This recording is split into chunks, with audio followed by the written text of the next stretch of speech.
Ce sera juste après les infos de 7h30. Contact News, Julia Vanderborgt. Bonjour à tous. Il y a 10 ans, jour pour jour, la Belgique était frappée par un double attentat qui a coûté la vie à 32 personnes à Malbec et à Zaventem. Aujourd'hui, la Belgique se souvient. Les commémorations ont débuté ce matin à l'aéroport de Bruxelles avec une chaîne humaine formée par des membres des services de secours, du personnel et des agents de sécurité. Une minute de silence sera observée à 7h58 dans le terminal, à l'heure où les explosions ont retenti 10 ans plus tôt. L'hommage se poursuivra également à la station de métro de Malbec ainsi qu'en fin de matinée au monument aux victimes d'actes de terrorisme. Des commémorations en présence du roi Philippe et de la reine Mathilde et que vous pouvez suivre en ce moment sur RTL TVI et RTL Play. L'ultimatum de Donald Trump, le président américain donne à l'Iran 48 heures, donc jusqu'à demain soir, pour débloquer le détroit d'Ormuz, lieu stratégique par lequel passe le pétrole mondial. Si pas, les États-Unis s'attaqueront à ces centrales électriques.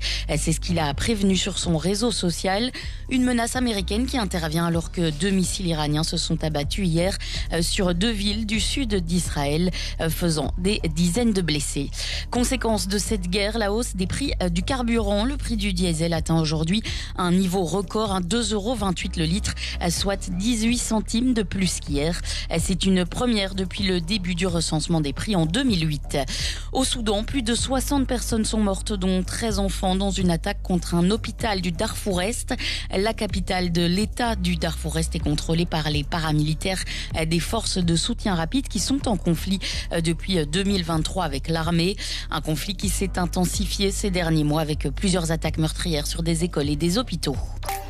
Tennis pour finir, Elise Mertens n'ira pas en 8e du Masters de Miami. La Belge a été battue par la Roumaine Sorana Cirstea, 35e mondiale. Chez les hommes, Zizou Bergs a été éliminé au 2e tour. Il ne rejoindra donc pas Raphaël Collignon qui, de son côté, continue son aventure sur le tournoi. Il affrontera l'Américain Tommy Paul. Aujourd'hui, après la dissipation de la grisaille matinale, le temps va redevenir généralement ensoleillé partout, avec dans l'après-midi un peu plus de nuages quand même. Les maxima vont varier entre 10 et 15 degrés. Radio Contact. Radio Contact. Radio Contact. La radio de tous vos hits feel good. Feel good.